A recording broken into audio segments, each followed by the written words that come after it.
I spent 30 minutes talking to your boyfriend while he's trying to explain to me that we coerced you into coming up to the station yesterday to file a report against him. So what's really going on here? Because if this is like a big waste of everybody's time, no, I know. Then you need to come clean with whatever the true facts of the matter are. Okay? He's not my pimp. I'm not his hoe. Okay. It's just I got involved with him. He tried to take control of like the whole situation. The conversation that he's having with me, because of course he's trying to spin himself out of the mess that he's made for himself here, is that you came in yesterday and the report that you filed isn't about him, it's about somebody else.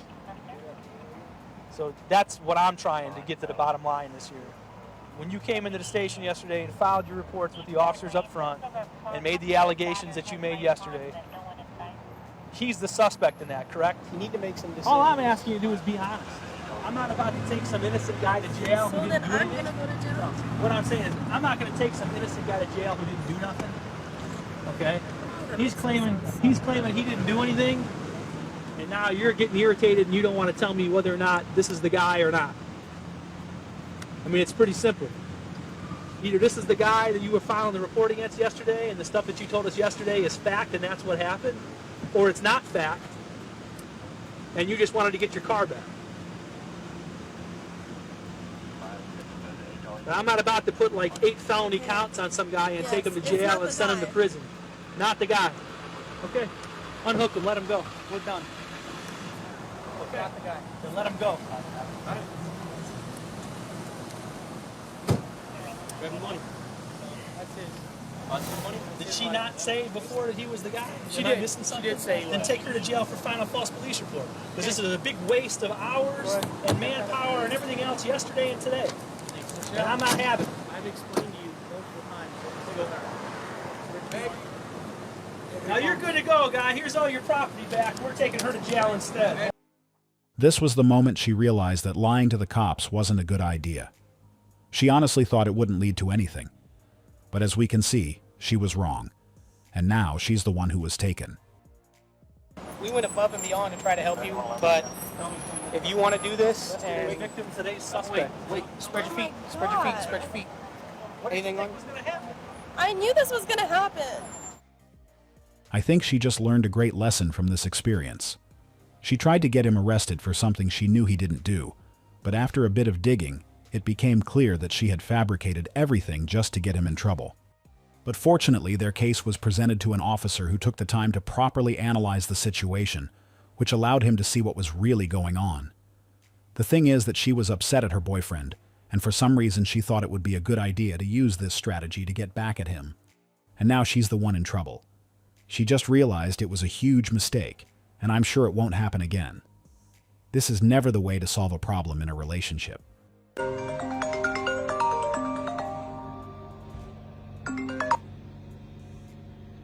Hello?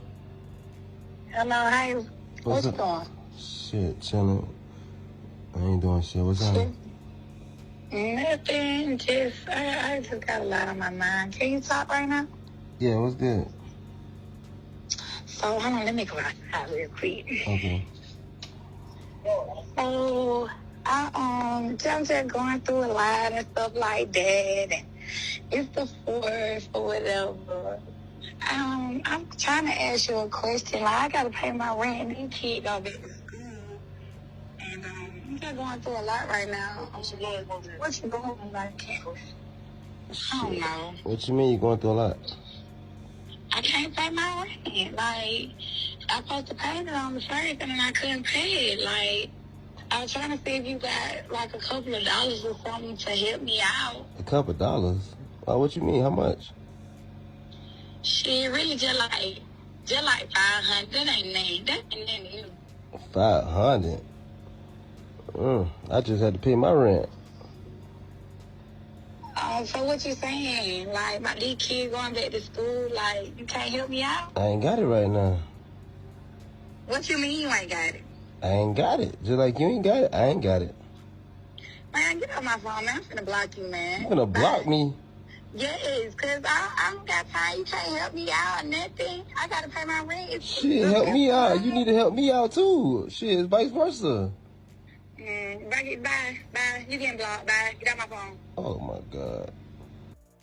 I'm not sure if you guys caught this, but there was a guy's voice in the background, yet she was still on the phone asking another man for money.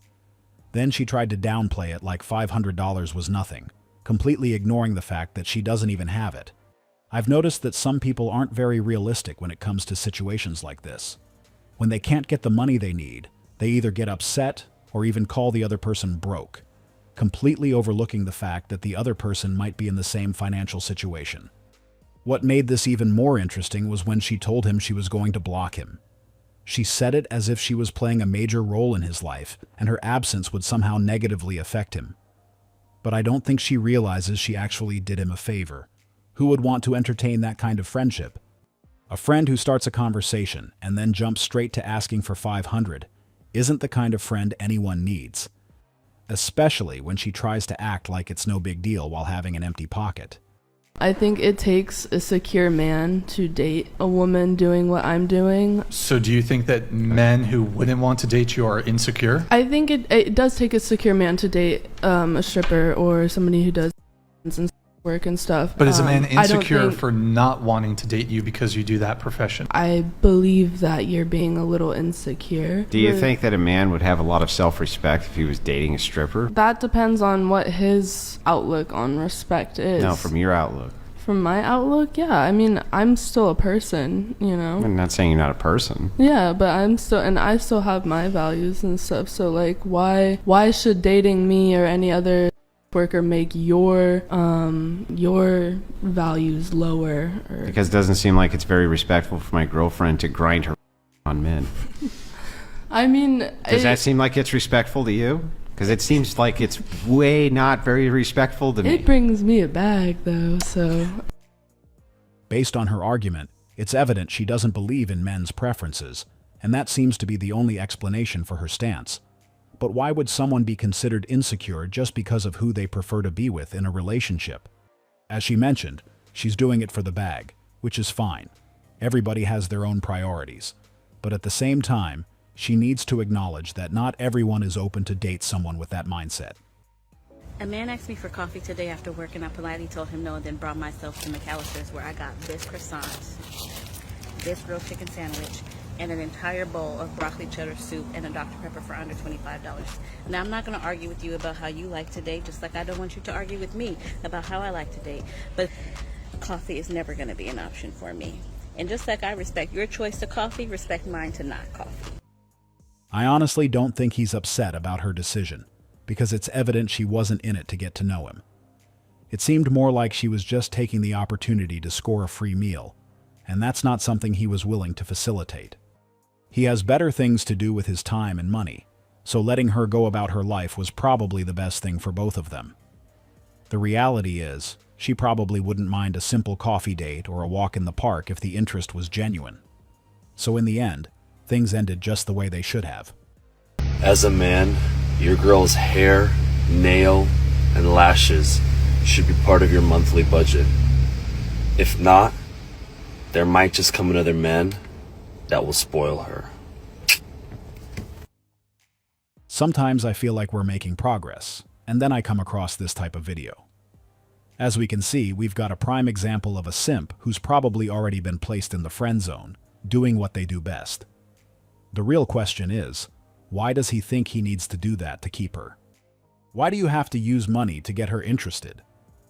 Unless you guys are sharing the same roof and your finances are already set up to cover those bills, there's no reason to be doing this kind of thing. Imagine a boyfriend and girlfriend who live separately, each paying for their own stuff. But the guy still feels the need to send her money for her beauty upkeep, thinking that his money will somehow give her a reason to stay. That's not what a healthy relationship should be based on. It would make sense if she were going through a hard time and needed temporary support, but doing it just to keep her is completely pointless. The caption says, "How you sound to women when you don't have money."